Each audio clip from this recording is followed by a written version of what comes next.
پہلے مرحلے میں انہوں نے پہاڑی علاقوں اور لمبے رقبوں پر بڑے جال نما ڈھانچے نصب کروائے جو کہ رات کے وقت ٹھنڈی ہوا سے نمی کو اکٹھے کرتے۔ یہ دیکھنے میں معمولی تھا مگر کارگر ثابت ہوا۔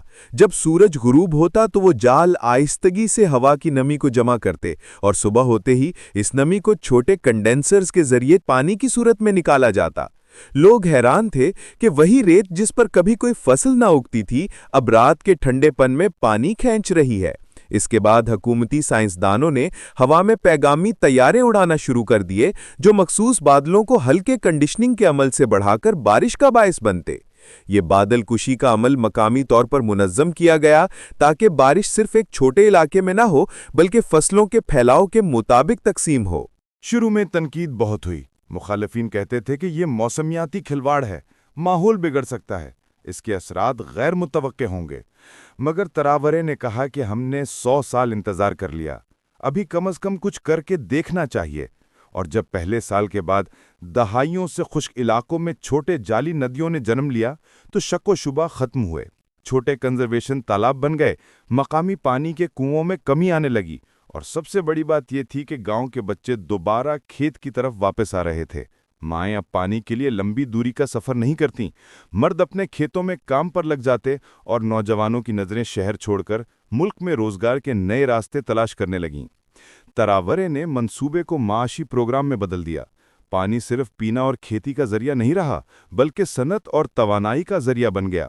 پانی سے چلنے والی چھوٹی جنریٹر یونٹس لگائی گئیں جن سے دیہات میں لائٹنگ ہوئی۔ چکروں والے آبی پمپ نے کھیتوں کو مسلسل پانی دیا اور مشینری سے فصلیں بہتر ہونے لگیں۔ خواتین کی مزدوری سے چلنے والی کمپنیاں پانی سے متعلق پروڈکٹس بنانے لگیں۔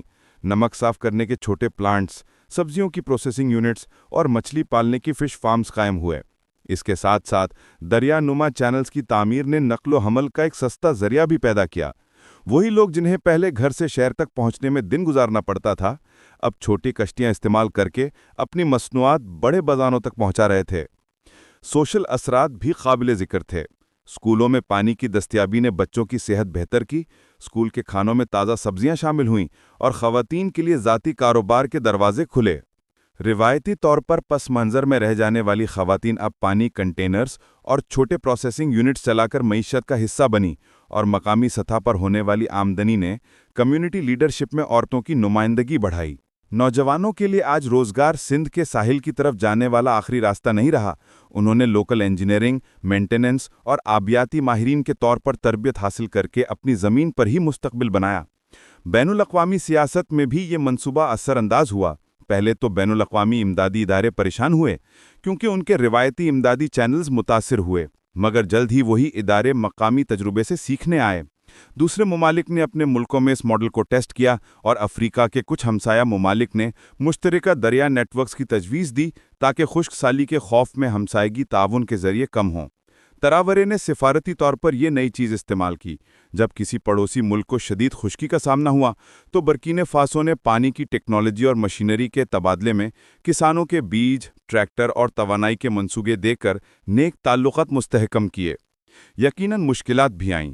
کچھ جگہوں پر کنڈینسرز ناکامی سے دوچار ہوئے، کچھ علاقوں میں زیر زمین پانی کی سطح پر منفی دباؤ کے خدشات سامنے آئے، اور کچھ ہلکے سیاسی فائدہ اٹھانے کے لیے اس منصوبے کو تنقید کا نشانہ بناتے رہے۔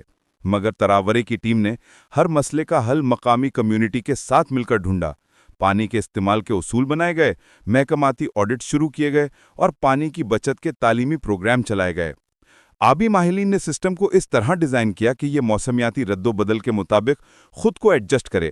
جب نمی کم ہوتی تو بڑے ذخائر سے کشتیوں کے ذریعے پانی منتقل کیا جاتا، اور جب بارش زیادہ ہو تو اضافی پانی کو محفوظ کرنے کے لیے بیک اپ تالاب بھر دیے جاتے۔ ثقافتی طور پر یہ منصوبہ ایک نئے قومی فخر میں تبدیل ہو گیا۔ ہر سال موسم پانی کے موقع پر لوگ جلوس نکالتے، دریا کی سطح دیکھ کر دعائیں پڑھتے اور اپنی روایتی موسیقی میں آپ کے شکرانے کی دھن گاتے۔ کہانی اور نظموں میں آسمانی دریا کا ذکر آیا۔ بچے اسکول میں یہ قصے سن کر اپنے مستقبل کے بارے میں سوچنے لگے کہ وہ بھی انجینئر یا موسمیاتی سائنٹسٹ بنیں گے، اور مندر یا مسجد کے قریب چھوٹے پانی کے فانوس بنائے گئے جن میں لوگوں نے ٹھنڈا پانی پینے کو نیا مقدس انداز سمجھا۔ معاشی طور پر بھی یہ منصوبہ طویل المدت فائدے دینے لگا۔ پانی سے متاثر زراعت نے فصلوں کی پیداوار بڑھا دی، زرعی پروسیسنگ نے برآمدات میں اضافہ کیا، اور مستقل پانی کی فراہمی نے سرمایہ کاروں کو راغب کیا۔ چھوٹے شہروں میں فیکٹریاں لگیں، مقامی مارکیٹیں کھلیں، اور بینکنگ نظام نے زرعی قرضوں کی آفر بڑھا دی۔ حکومت نے اضافی مرتوبات کو مقامی صحت اور تعلیم کے پروگرام میں لگا دیا، جس سے معیار زندگی مسلسل بہتر ہوتا گیا۔ یہ سب دیکھ کر کچھ مغربی ممالک جو پہلے اس منصوبے کا مذاق اڑاتے تھے، اب تکنیکی مدد کے لیے لائن میں کھڑے نظر آئے۔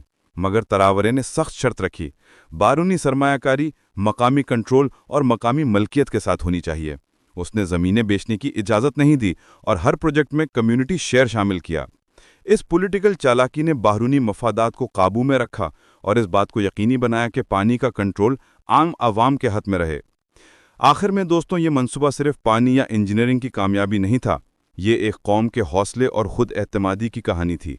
جب ایک قوم اپنی ضروریات کو خود پورا کرنے لگتی ہے تو وہ بیرونی دباؤ سے آزاد ہو جاتی ہے۔